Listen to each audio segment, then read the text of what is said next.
안녕하세요. 군사도뽕입니다. 우크라이나군이 헤르손에 대한 압박을 크게 강화함으로써 동부 돈바스 지역 대부분을 탈환해 올 수 있을 듯합니다. 이미 남부 전선의 헤르손 지역 러시아군은 헤르손 대교가 끊기면서 보급로가 끊기고 병력 증원조차 어려운 상태지만 최근 이들에게 9개 대대 전술단 규모에 해당하는 증원 병력이 지원되고 있는 것이 포착되었는데요. 그런데 드네프르강 이북에 러시아군 부대를 지원하기 위해 가장 먼저 지원된 제76 근위 공중강습사단이 오히려 위기에 처하면서 헤르손 지역을 향하는 러시아군은 그 진짜 목적이 아군 부대의 구출인지 헤르손 방어인지 아니면 크림반도에 대한 방어인지 분명치 않은 상태입니다. 그러나 러시아군의 이 같은 움직임은 조만간 더욱 큰 문제를 야기할 수 있습니다. 현재 헤르손 지역으로 집결하고 있는 러시아군이 사실상 이제까지 쉬지 않고 돈바스 지역으로 공세를 지속해왔던 마지막 남은 병력인데다 화력과 방어력이 떨어지는 장갑차들로만 구성되어 있는 부대들이기 때문인데요. 돈바스 지역은 러시아 입장에서 이번 전쟁을 일으킨 가장 결정적인 명분이자 유일하게 점령에 성공한 곳입니다. 이곳마저 잃게 된다면 사실상 러시아로서는 얻은 것이 하나도 없이 이번 전쟁을 통해 막대한 피해만 입는 상황이 될 텐데요. 정말로 우크라이나군이 헤르손에서 러시아군의 마지막 저항을 박살내버리고 동시에 돈바스 전선에서의 수모를 되갚아주며 모든 지역을 탈환할 수 있게 될까요? 전문가는 아니지만 해당 분야의 정보를 조사 정리했습니다. 본의 아니게 틀린 부분이 있을 수 있다는 점 양해해 주시면 감사하겠습니다. 지난 시간에 오신트 분석 전문가들에 의하면 지난 5월부터 일부러 헤르손의 우크라이나군이 20개 여단에 가까운 압도적인 장비와 병력을 집결시키고도 헤르손 시가지 내로 진입하지 않고 있었던 이유가 있었다고 말씀드렸는데요. 알고 보니 출구가 극히 제한된 드네프르강 이북 지역에 최대한 많은 러시아군 병력이 모여들도록 유도하기 위한 우크라이나군의 함정이었다는 것이었습니다. 현재 러시아군은 병력을 증원해 헤르손 이북 지역에만 1만 5천 명 이상의 병력을 집결시킨 상태에서 두 개의 보급로이자 출구 중 하나인 헤르손 대교를 공격해 끊어버린 상태인데요. 그런데 우크라이나군의 욕심은 이 정도에서 그치지 않을 듯합니다. 이처럼 우크라이나군이 헤르손으로 진짜 진격하지 않고 들어갈 듯 말 듯 하면서 시간을 끄는 것은 부차적으로 다른 큰 효과가 있는데 바로 이제껏 러시아군의 주요 공세 지역이었던 돈바스 지역의 러시아군이 전력을 집중할 수 없게 만드는 것입니다. 그리고 이 효과가 분명하다는 것이 헤르손 대교를 끊어버린 지금도 입증되고 있는데요. 아마도 우크라이나군이 이 효과를 더욱 크게 보려고 앞으로도 본격적인 공세를 안하고 시간을 더 끌 수도 있을 듯합니다. 러시아가 이번 전쟁의 가장 큰 전략적 목표였던 돈바스 지역 점령까지 포기한 것인지 마지막 남은 돈바스 지역 부대들마저 헤르손 지역으로 집결시키고 있습니다. 현지 시각 7월 31일 여러 오신트 보도들에 의하면 러시아가 크림반도 및 이제껏 힘들게 점령한 돈바스 지역에서 대규모의 병력을 모조리 긁어와 남부 전선의 헤르손 지역으로 보내고 있다고 하는데요. 현재 러시아군은 제76 근위 공중강습사단, 제7 근위 공수사단, 제98 근위 공수사단, 제106 근위 공수사단 등의 4개 공수사단과 제11 독립 근위 공수여단, 제31 독립 근위 공수여단, 제83 독립 근위 공수여단, 제45 독립 근위 스페츠나츠 여단, 제38 근위 통신여단 등 5개 여단에서 차출된 9개 대대 전술단 병력을 헤르손으로 집결시키고 있다는 것이 오신트 전문가들에 의해 파악되었습니다. 특히 제76 근위 공수사단의 경우 각 부대에서 차출된 대량의 전차들이 보태져 전력이 증강된 것으로 전해졌는데요. 뿐만 아니라 제40 해군 보병여단, 제155 해군 보병여단 등 2개 해군 보병여단이 동부 전선에서 남부 전선으로 이동하는 것이 포착된 상태입니다. 이에 대해 솔레다르 방면에서도 제68 군단과 제29군, 제5군이 헤르손에 있는 남부 전선으로 이동 중이며 이지움 전선에서도 제35군, 제36군이 남부 전선으로 이동 중이라고 하는데요. 러시아 본토로부터 이어지는 주요 보급로 중 거의 유일한 길목인 케르치 대교에서는 본격적인 러시아군의 군수 및 물류 지원을 위해 차량 행렬을 통제시키고 있다고 합니다. 하지만 이렇게 러시아군이 많은 병력을 동원하는 것이 지금의 상황으로서는 상당히 무리라는 것을 우크라이나군은 잘 알고 있습니다. 이들 중 4개 공수사단과 5개 여단 병력의 경우 지난 5월 이후부터 돈바스 지역 중 세베로도네츠크와 리시찬스크 전투에서 우크라이나군의 거센 반격에 의해 심각한 피해를 입고 최근까지 재편성에 주력해왔던 이들이기 때문입니다. 게다가 이들 중 제76 근위 공중강습사단의 경우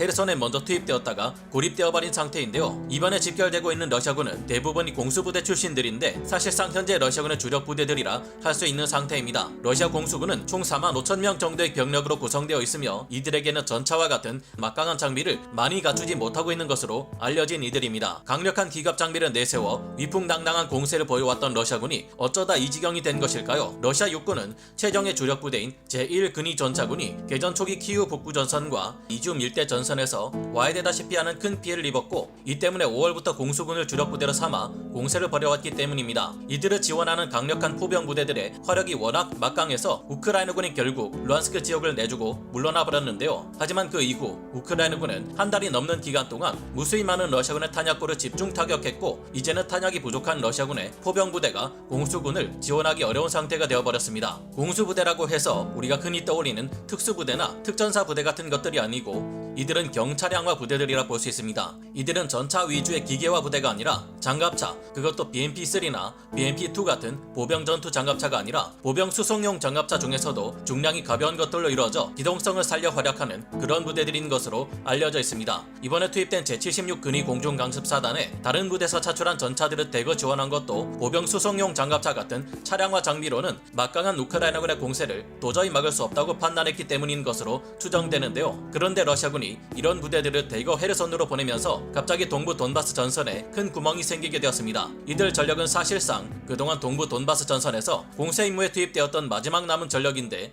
이들이 대거 빠져나가면서 동부 전선의 러시아군은 더 이상 추가 공세를 실시하는 것이 불가능할 것으로 평가되는 상태입니다. 반면 돈바스 방면의 우크라이나군은 공세 작전을 수행하는데 반드시 필요한 전차들과 장갑차 전력을 아직 상당 수량만큼 보유하고 있는 상태이기에 주력 공수군이 대부분 빠져나간 돈바스 지역에 러시아군은 이들을 막아내기 상당히 어려울 것으로 평가됩니다. 러시아군은 그동안 극심한 피해를 입고 수십 톤 단위 탄약고가 파괴당하면서 겨우 루안스크 지역 모두를 손에 넣었는데요. 조만간 우크라이나군의 반격에 의해 돈바스 지역 여러 곳이 탈환될 듯합니다. 그렇다고 러시아군 대다수 주력 부대가 돈바스 지역을 포기하는 서까지 집결한 헤르손에서 러시아군이 이길 만한 가능성이 있느냐 하면 그것도 아닙니다. 러시아 공수군들이 우크라이나군의 무지막지한 대규모 포병과 기갑 부대와 싸워야 할 헤르손 지역의 전장은 대부분이 대평원 지역이라 숨을 곳이 별로 없습니다. 이런 곳에서는 오로지 강력한 기갑 부대의 화력과 기동력, 물량 공세가 있어야만 승리할 수 있는 것으로 알려져 있는데요. 우크라이나군이 그동안 제블린 대전차 미사일과 매복 공격으로 러시아 전차들과 장갑차들의 상당수를 끝장내버릴 수 있었지만, 키우와 서부, 북부 전선에서 이야기였지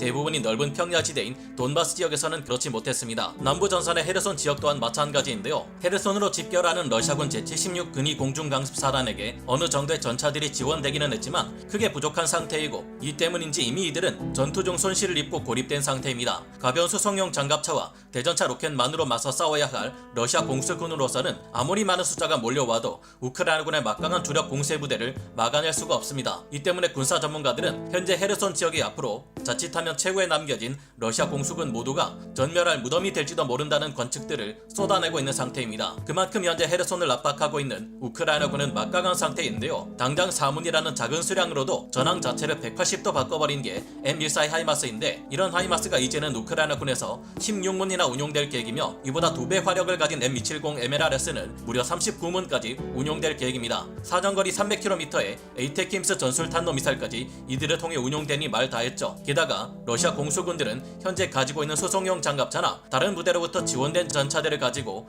헤르손으로 진입하기도 어려운 상태입니다. 헤르손 대교가 최근 우크라이나군의 정밀 타격으로 인해 끊어져 버리면서 러시아군은 드넓은 드네프르 강을 배나 소형 보트, 폰툰 부교 등으로 수송해야 하는데, 이런 것들로는 수많은 러시아군의 장비를 드네프르 강 북쪽으로 옮길 수가 없습니다. 설사 도하 작전을 통해 이 같은 장비들을 드네프르 강 이북 지역으로 옮기려고 해도 뻔히 예상되는 지역에서 행해질 도하 작전을 우크라이나군이 눈치 못 챌 수가 없겠죠. 설마 그런 일이 있겠느냐만 드네프르 강을 러시아군의 대규모 도하 작전으로 건너려는 시도를 하려다가는 이때를 노려 공격하려는 우크라이나군의 반격에 회복할 수 없는 피해를 입게 될 겁니다. 현재 러시아군은 억지로 끊어진 헤르손 대교, 즉 안토노프스키 교량에 철판을 덧대 복구하려 하고 있지만, 이미 교량의 기반 자체가 큰 타격을 받은 상태이기에 이곳을 대형 트럭이 지나려다가는 다리 자체가 무너져 내릴 수 있는 상황이라는 경고를 받고 있습니다. 그래서 아무래도 현재 모여들고 있는 러시아군 9개 대대 전술단 병력과 추가 병력은 드네프르 강 남쪽에서 방어진을 치고 우크라이나군이 드네프르 강을 건너와 바로 크림반도로 향해 내려올 수 없도록 필사적으로 막으려는 것일 확률이 크다고 생각됩니다. 그런데 이런 상황에서 우크라이나군이 러시아군의 예상을 뒤엎고 계속 헤르손을 칠 것처럼 속임수만 쓰다가 제대로 된 반격은 동부 돈바스 전선에서 시작한다면 무슨 일이 벌어질까 큰 기대가 되네요. 여러분은 어떻게 생각하시나요? 오늘 군사 돋보기 여기서 마치고요. 다음 시간에 다시 돌아오겠습니다. 감사합니다. 영상을 재밌게 보셨다면 구독, 좋아요, 알림 설정 부탁드리겠습니다.